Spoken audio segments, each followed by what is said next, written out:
আজকে আন্ডার-23 ছেলেদের জন্য অনেক খারাপ লাগছে। হ্যাঁ বন্ধুরা, আজকে আন্ডার-20 ছেলেদের জন্য অনেক খারাপ লাগছে। আমরা জিতে গিয়েও হেরে গেলাম। আন্ডার-23 ছেলেরা জিতে গিয়েও হেরে গেল। আমরা যেখানে ব্রুনেইয়ের এগেনস্টে 6-0 গোলে ম্যাচ উইন হয়েছি, তারপরেও আমরা এফসি এশিয়ান কাপে কোয়ালিফাই করতে পারলাম না। আমরা জিতে গিয়েও হেরে গেলাম। কাতার সেই দিন যদি ওই চিটিংটা না করতো, তাহলে হয়তো আমরা এফসি এশিয়ান কাপে কোয়ালিফাই করে যেতাম, নিঃসন্দেহে কোয়ালিফাই করে যেতাম। কিন্তু কাতার ওই চিটিংটা করার জন্য আমরা এফসি এশিয়ান কাপে এবারও কোয়ালিফাই করতে পারলাম না। আরও আমাদের একবার স্বপ্নই থেকে গেল। আমাদের যে এইবারে ইতিহাস তৈরি করার একটা বড় সুযোগ ছিল, সেই ইতিহাস আর আমরা তৈরি করতে পারলাম না।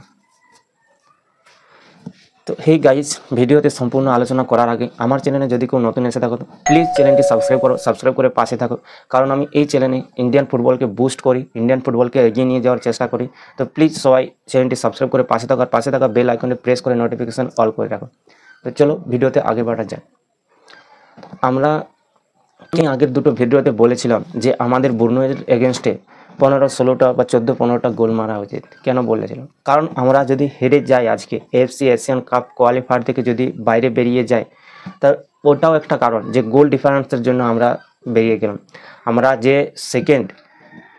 সেকেন্ড প্লেস যে টপ 4 টিম, তাদের মধ্যে সে টপ 4-এর মধ্যে আমরা 5 নম্বরে আছি, যেখানে ইউএইর গোল ডিফারেন্স 17 আর আমাদের কোথায় নয়। আমরা যদি ব্রুনেইয়ের এগেনস্টে যদি 15টা গোল মেরে দিতাম, তাহলে আজকে আমাদের 18টা গোল ডিফারেন্স 18 থাকতো, যেখানে আমরা হামেশাই টপ 4-এ থাকতাম। কিন্তু ব্রুনেইয়ের এগেনস্টে মাত্র 6 গোল মারাতে আমরা কোয়ালিফাই করতে পারলাম না। প্লাস কাতারের যে ওই চিটিংটার জন্য আমরা কোয়ালিফাই করতে পারলাম না।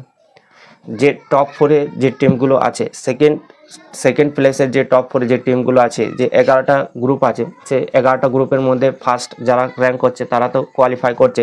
প্লাস দিকে সৌদি আরবিয়া আছে, যারা অলরেডি হোস্ট কান্ট্রি হিসাবে তারা কোয়ালিফাই করে রেখেছে এবং প্লাস যে 4টে টিম আছে, সেই 4টে টিম যে সেকেন্ড প্লেসে আছে, যে 4টে টিম আছে, সেখানে আছে চায়না, উজবেকিস্তান, লেবানন আর ইউএই। আর আমরা আছি 5 নম্বরে। আমরা 5 নম্বরে এই জন্যই আছি কারণ আমাদের যে গোল ডিফারেন্স, সেই গোল ডিফারেন্স আমাদের কম, ইউএইয়ের থেকে কম। ইউএইয়ের গোল তারা দুটো টিমকে মিলে 17টা গোল মেরেছে, আর আমরা সেখানে 9খানা গোল মেরেছি। যে এই কারণে আমরা এফসি এশিয়ান কাপ থেকে বাইরে হয়ে গেলাম।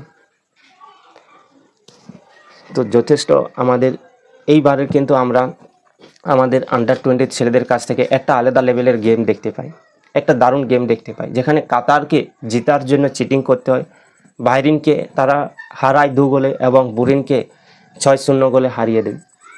এবারের আন্ডার-23 ছেলেরা আউটস্ট্যান্ডিং পারফরমেন্স করেছে। মোহাম্মদ সোহেল যে ইন্ডিয়ান ফুটবলের ভবিষ্যতের সুপারস্টার হতে চলেছে, এটাতে কোনো সন্দেহ নেই। মোহাম্মদ সোহেল, এই যে ছেলেরা আছে, এই ছেলেগুলো যদি ক্লাবে, যে আইএসএল ক্লাবগুলো আছে, সেই আইএসএল ক্লাবে যদি বেশি করে গেম টাইম পায়, তাহলে এদের হাত ধরে হয়তো আমরা ইন্ডিয়ান ফুটবলের একটা ভালো ভবিষ্যৎ দেখতে পাচ্ছি।